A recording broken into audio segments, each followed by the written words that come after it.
हाँ जी बेटा, हुण करते हैं आप नैक्सट 10th सम एक्सरसाइज 6.3 का ही स्टेटमेंट है। स्टेटमेंट ध्यान दे नाल रीड करनी है बिकॉज आप डायग्राम स्टेटमेंट रीड करके बनानी है। डायग्राम उन्होंने आपको दिती नहीं आ।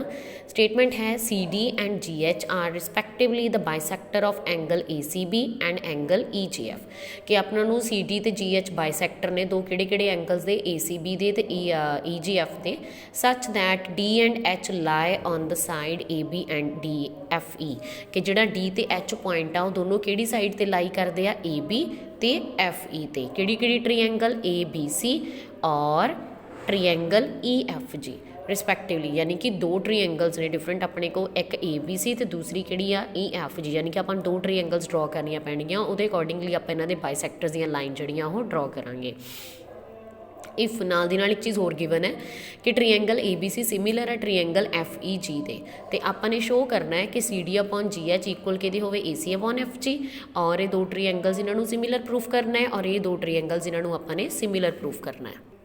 सो सब तो पहला आपां डायग्राम ड्रॉ कर लैंदे आ। सब तो पहली ट्रीएंगल आपां ए बी सी ड्रॉ कर लैंदे आ लाइक ए बी सी ठीक है। तो दूसरी ट्रीएंगल किहड़ी आ F E G F E ते जी जिस तरह नेम ने उहदे accordingly A B C F E G ही अपना पिछे रह गया ठीक है बेटा। हुण उन्होंने कहा कि सी डी ते जी एच बाइसैक्टर ने सी डी यानी कि डी पॉइंट कोई इत्थे होगा जिहड़ा उहदा बाइसैक्टर है। उन्होंने कहा कि डी पॉइंट किहड़ी लाइन ते आ ए बी ते यानी डी पॉइंट किहड़ी लाइन ते होगा ए बी ते और एच पॉइंट किहड़ी लाइन ते होगा एफ ई ते एच पॉइंट एफ ई ते होगा राइट। ਇਹਦਾ ਬਾਈਸੈਕਟਰ है बाइसैक्टर ਤੁਸੀਂ समझते हो यानी कि इस दो एंगल्स ਨੂੰ इक्वल आ वाले एंगल ਨੂੰ दो इक्वल पार्ट्स ਵਿੱਚ डिवाइड करता यानी कि आ वाला एंगल ਤੇ ਇਹ वाला एंगल दोनों की होणगे सेम ਤੇ ਇਸੇ ਤਰ੍ਹਾਂ ਹੀ ਇੱਥੋਂ ਜਿਹੜਾ ਪੁਆਇੰਟ ਆਣਾ एच पॉइंट आना है ਉਹ ਇਸ एंगल ਨੂੰ दो इक्वल पार्ट्स ਵਿੱਚ डिवाइड करता यानी कि आ वाला एंगल ਤੇ ਇਹ वाला एंगल की होगा इक्वल। बेशक डायग्राम 'ਚ इक्वल नहीं लग रहा बट एक्चुअल 'ਚ की होणगे दोनों इक्वल होणगे। ਹੁਣ ਆਪਾਂ ਨੂੰ ਜਿਹੜੀ ਚੀਜ਼ ਗਿਵਨ ਆ ਆਪਾਂ ਉਹਨੂੰ ਲੈ ਕੇ ਪ੍ਰੂਫ ਕਰਦੇ ਹਾਂ ਰਿਜ਼ਲਟ। फस्ट ऑफ ऑल जी चीज़ गिवन आ आप इन्ना कुछ तो नहीं दिखते आप सिर्फ ये लिख लें अपन जी ट्रीएंगल सिमिलर गिवन है triangle A B C similar है कि ट्रीएंगल दे एफ ई जी दे। बाकी तुम लिख सकते हैं गिवन है triangle A B C and triangle F G E and C D at the bisector of angle A C B ठीक है। पूरी वर्डिंग लिख सकते हो। हुण आपां ने प्रूफ की करना है तीन पार्ट ने बेटा जी। सो सब तो पहला फर्स्ट पार्ट है अपने को C D upon G H equal कि आवे ए सी अपॉन एफ जी दे ठीक है।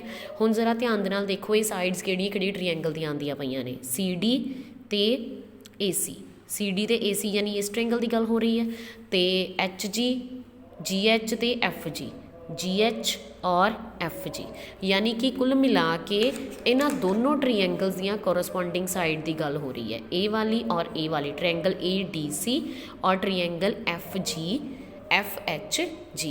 अगर किसी तरह आप इन्हां दोनों ट्रीएंगल्स नूं सिमिलर प्रूफ कर दिंदे आ तो इन्हां दी कोरसपोंडिंग साइड की रेशो भी की आ जाऊगी इक्वल आ जाऊगी। सो दैट मीन सानू इन्हां दो ट्रीएंगल्स नूं की प्रूफ करना पैना सिमिलर प्रूफ करना पैना। सो आपां की करते हैं किहड़ी ट्रीएंगल कंसीडर करते हैं इन triangle A C D and triangle कोरसपोंडिंग के हिसाब नाल ही नाम लियो बेटा एफ एच जी फिर थोनों कन्फ्यूजन नहीं होंगी कि किहड़ा पार्ट उहदे कोरसपोंडिंग हैगा राइट।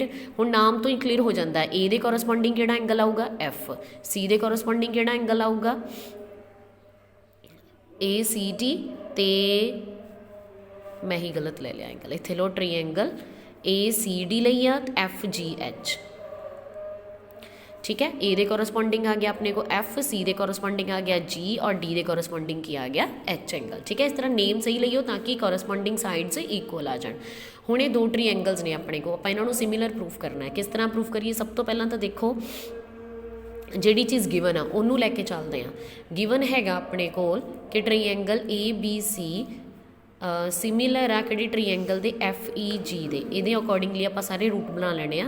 ਇਹਦਾ मतलब ए एंगल कि इक्वल होगा एफ दे बिकॉज ए सिमिलर आ दे ऑफ एंगल ए की इक्वल कि होगा एंगल एफ दे तो एंगल बी कि इक्वल होगा एंगल ई दे क्योंकि ये गिवन आ कि सिमिलर आ, तो जो भी दो ट्रीएंगल सिमिलर होंदियां तो उन्होंने कॉरसपोंडिंग एंगल की होंदे आ इक्वल होंदे आ। सी ते इक्वल किहदे आऊगा जी दे। सो आपां इत्थे कह सकते हैं corresponding angles are equal in similar triangles, कि अगर दो ट्राईएंगल सिमिलर ने तो उन्होंने कॉरसपोंडिंग एंगल की होणगे इक्वल। सो इसी रिजल्ट नूं आपां यूज़ करांगे, इनू नंबर 1 तो इनू नंबर 2 तो इनू नंबर 3।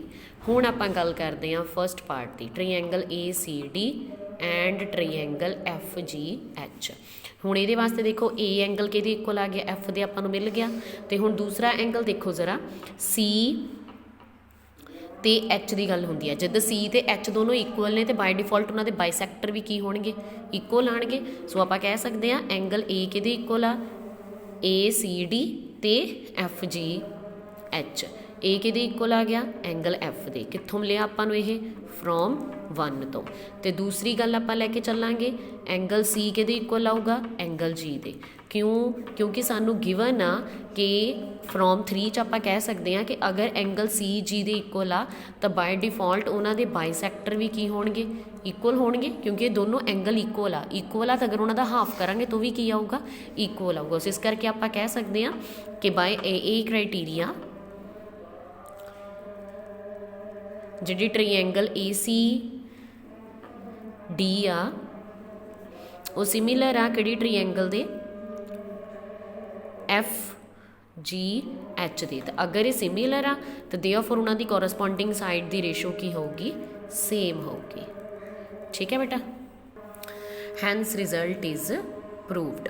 हुण देखो जो सैकेंड पार्ट आ हैगा DCA सिमिलर प्रूफ करना आपां HGF दे।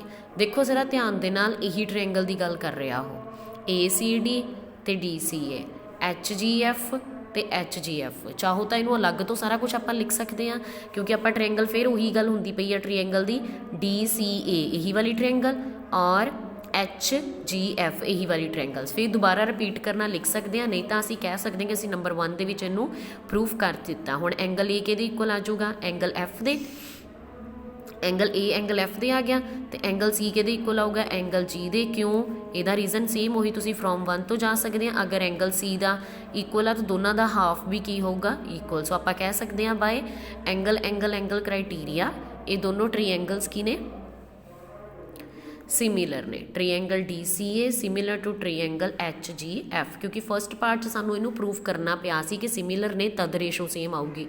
हुण आपां प्रूफ कर चुके हैं कि की है सिमिलर है। हुण गल करते हैं बेटा थर्ड पार्ट की। थर्ड पार्ट आपां ने प्रूफ करना है ट्रायंगल DCB सिमिलर होवे ट्रायंगल HGE दे। हुण देखो इन्हां दोनों फिगर्स ते कॉन्सनट्रेट करना है पहला DCB यानी कि आ वाली ट्रायंगल और HGE यानी कि ए वाली ट्रायंगल। सेम ही रूल असीं इत्थे यूज़ करांगे क्योंकि B एंगल किहदे इक्वल आ E दे तो C एंगल किहदे इक्वल आ G दे। सेम इस तरह ही ये दोनों ट्रायंगल्स हो जाएंगे प्रूफ। बस बेटा ध्यान देना है कि किहड़ी चीज़ गिवन है, बाकी सारा आंसर विच ही छिपिया हुंदा है उहदे। हुण आपां नूं पता है एंगल B किहदे इक्वल होगा एंगल E दे। कित्थों पता चलिया सी फ्रॉम 2 तो, इनू असीं कह सकते हैं फ्रॉम 2 तो। दूसरा एंगल असीं GC दे इक्वल प्रूफ कर सकते हैं, या इनू लिख लो angle EGH equal to angle BCD। ठीक है, बिकॉज हुण आपां दे देवांगे एंगल C किहदे इक्वल है एंगल G दे। रीजन क्योंकि अगर ये भी दोनों इक्वल दिते हुए आपां नूं, अगर ये दोनों इक्वल ने तो बाय डिफॉल्ट इन्हां दे हाफ भी की होणगे इक्वल होणगे। ठीक है, सो आप इत्थे भी कह सकते हैं by angle angle angle criteria triangle DCB similar है ट्रायंगल HGE दे। बेटा चाहे इत्थे तुसीं इस तरह भी लिख सकते हैं angle EGH equal to BCD। ठीक है,